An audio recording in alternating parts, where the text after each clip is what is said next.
परशुराम। भगवान परशुराम के चरणों का वंदन। यहाँ उपस्थित हमारे सारे साधु संत समाज के सभी सम्मानित हमारे अग्रज,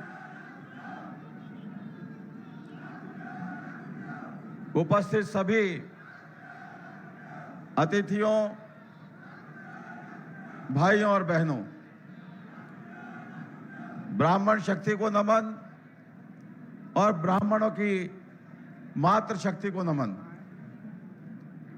मुझे बहुत खुशी है कि आज सुरेश मिश्रा जी ने इस कार्यक्रम का आयोजन किया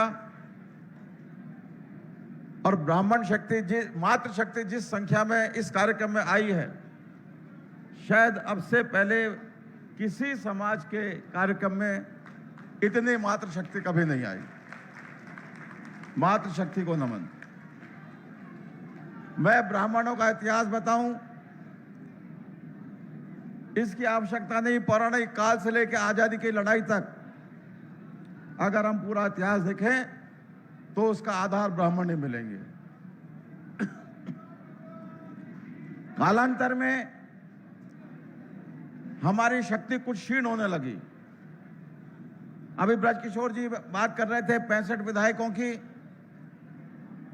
आखिर क्या कारण है कि हमारे विधायकों की संख्या कम हुई? क्या कारण है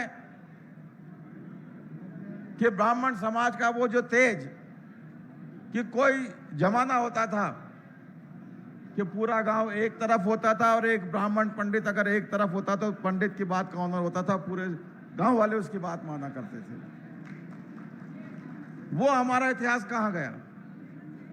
हमको बहुत सारी चीजों पे विचार करना पड़ेगा।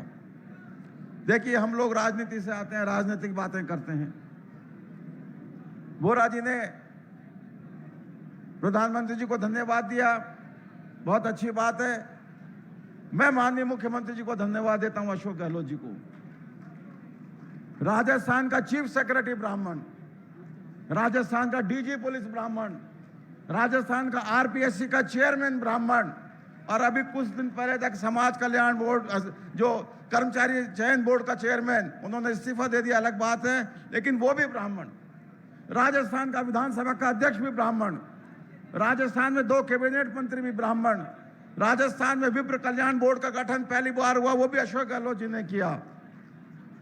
लेकिन फिर भी मैं उनसे मांग करता हूं, सुरेश मिश्रा जी वो पहले व्यक्ति हैं जिन्होंने ब्राह्मणों के आरक्षण की बात की थी। मुझे कहने में कोई संकोच नहीं है। 1999 में शायद सुरेश जी ने ब्राह्मणों के लिए आरक्षण की बात की थी। पहला ब्राह्मण नेता है सुरेश मिश्रा जिसने ब्राह्मणों के आरक्षण की मांग की थी। तब लोग कहा करते थे यार ब्राह्मणों का किस बात का आरक्षण, लेकिन ये आदमी अपने प्रण से नहीं डिगे और वही कारण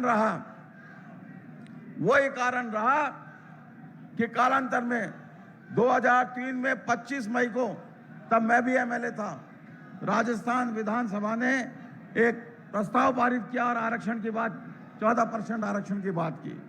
2019 में हमको आरक्षण मिला, केंद्र सरकार ने आरक्षण दिया, लेकिन जब राजस्थान में आरक्षण लागू हुआ तो बहुत सारी बाधाएं हमने महसूस की। हमने ये महसूस किया कि यह आरक्षण जो केंद्र सरकार की तरफ से दिया गया है, इसमें जो बंदिशें बाध्यताएं हैं, उन बाध्यताओं को अगर हम समाप्त नहीं करेंगे तो इस आरक्षण का कोई लाभ नहीं मिल पाएगा। मुख्यमंत्री अशोक गहलोत जी की पहल पे हमने सिर्फ एक बाध्यता रखी कि जिसकी 8 लाख साल की आमदनी है या उससे ज्यादा है, उसको ईडब्ल्यूएस का आरक्षण नहीं मिलेगा। बाकी कोई जमीन की सीमा हो, मकान की सीमा हो, कोई सीमा हो, उन सारी सीमाओं को हटाया गया। तो मैं ऐसे मुख्यमंत्री जी से एक बार फिर आग्रह करता हूं, अशोक गहलोत जी से, कि ये जो नौजवान 14% आरक्षण की मांग कर रहे हैं, हम सब मिलकर इस मांग का समर्थन करें। मैं कोई लंबी बात नहीं कहना चाहता, लेकिन इतना कहना चाहता हूं कि जब जब भी ब्राह्मण समाज के लोगों ने कोई मांग उठाई है, हम लोगों ने उसका समर्थन किया है। अभी अर्चना जी कह रहे थे कि वोट कोई आदमी किसी पार्टी का हो, किसी भी पार्टी का आदमी हो, जब वो चुनाव लड़ता है तो उसको सारे समाजों के वोटों की जरूरत पड़ती है। लेकिन जो आदमी अपने समाज में अपनी साख बना के रखता है, तब वही आदमी जीतता है। तो हम लोग चाहे कांग्रेस से चुनाव लड़ें, या कोई भारतीय जनता पार्टी का उम्मीदवार है, या कोई तीसरी चौथी पार्टी का उम्मीदवार है, वो आदमी सबका वोट मांगेगा, लेकिन अपने ब्राह्मणत्व को नहीं छोड़े, अपने कर्म, अपने आचरण को ब्राह्मणों जैसे रखे, ब्राह्मण समाज के बंधुओं के प्रति दर्द महसूस करे, ये महसूस करे कि एक ब्राह्मण की अगर पीड़ा हो रही है तो उसका दर्द हमारे मन में भी हो, ये महसूस करे, तब जाके हम ये मान पाएंगे कि सारे जो हमारे ब्राह्मण समाज की जो एकता की हम बात करते हैं, ब्राह्मण समाज के उत्थान की बात करते हैं, वो उत्थान हमारा हो पाएगा।